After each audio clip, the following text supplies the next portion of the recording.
Hey guys, what's up? Perfect Vulture here. Sorry, I won't be having videos come out as much because I've just been busy.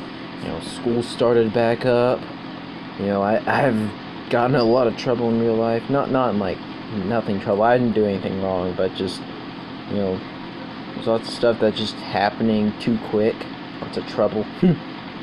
But just so I won't be making as many videos on YouTube. If I do make a lot of videos, it'll probably be like in sporadic spouts, like a bunch of videos, and then I just am gone for a while.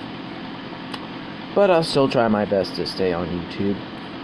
But other than that, let's get into the topic. Today's topic, I want to talk about who would represent the 2010s in terms of gaming icons. Like, because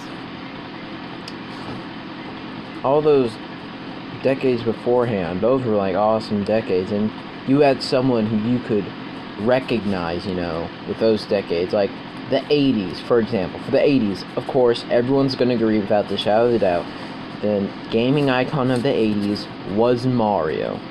That's not even a debate. Everyone unanimously agrees on that. It's Mario. I mean, it's like, he had so many big games coming out back then.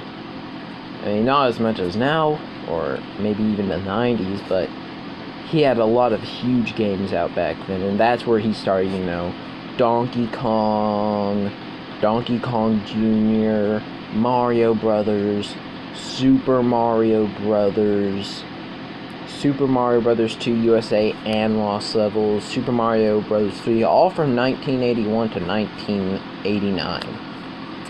And most of those games have a pretty good reputation and usually define the 80s of gaming. And Mario is pretty much what made platformers huge.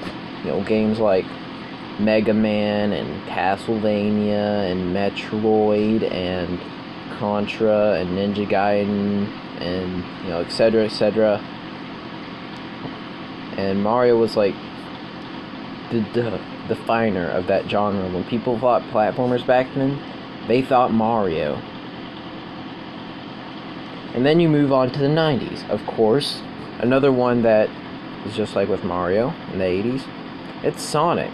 And even with Sonic, his attitude fit the 90s. He was cool, he had attitude, he was badass, he was fast,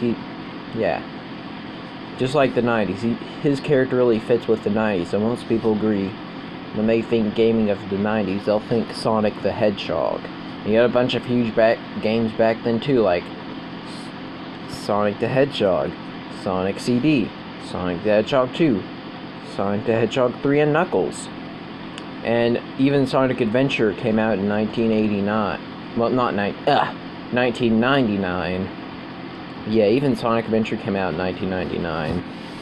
So, he even was one of the big 3D game revolutionaries of the time, along with stuff like Mario 64, Crash Bandicoot, and, platformers were still huge in the 90s. And Sonic was considered an evolution of that. A big evolution. And he was able to one-up Mario and show him, hey, you're gonna have some competition around here, buddy.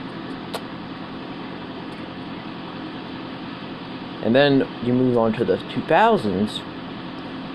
Platformers, they were still popular, but they weren't as popular as they were back in the 80s and 90s. I'm not saying there weren't good platformers, Ratchet & Clank, Sly Cooper, Jak and Daxter. There were some pretty good platformers back then. Super Mario Sunshine, But you also gotta remember that there was another genre that was, it had some build up in the 90s with games like Doom and GoldenEye and many other games. But it really began huge here, and it's probably one of the most recognized shooters of all time, and that's Halo. And that game's main character is Master Chief, and he was the gaming icon of the 2000s. Again, just like Mario, just like Sonic, had a trilogy of games that are beloved by everyone come out back then. And he was pretty much kind of like with Mario in the 80s and platformers. You know, when people thought shooters back then, they thought Halo. You know, most shooter games are inspired by Halo. And it pretty much took the genre the one step it needed to make it become one of the biggest icons of all of gaming.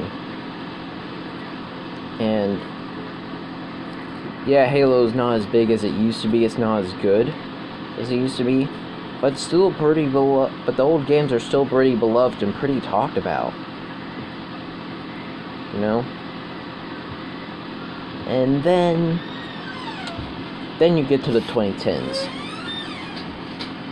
And you're just like, who represents this decade?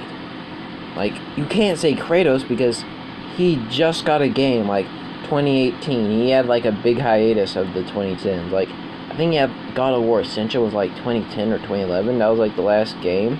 I'm not sure. But, yeah. Can't beat Kratos.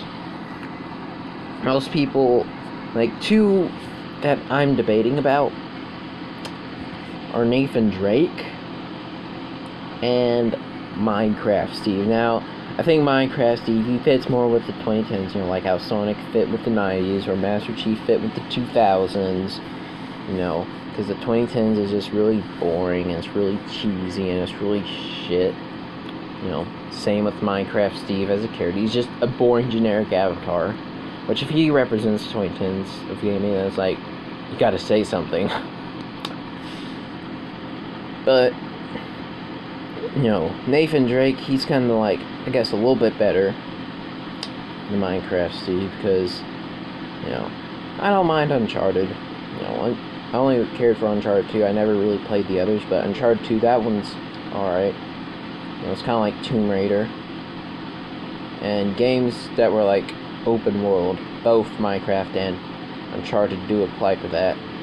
You know, both of those do apply to, you know, what games come out today, like Skyrim and such, and even Breath of the Wild. You know, a bunch of big open world games. And, you know, I'm not the biggest fan of Nathan as a character. So, you know, I'm not the biggest nerd for Uncharted either, except for like the second game. You know, and I'm not, you know, nothing against people who do like it. I know lots of people who like it. It's just not my number one thing. Like, I didn't play much of Uncharted 2. It's been a long good while. So, yeah. So tell me in the comment section below, who do you think represents the 2010s of gaming? You know? And would you agree with my picks? You have someone else that I glossed over? Tell me down below. And I hope you all enjoyed this video. Have a good day, and bye.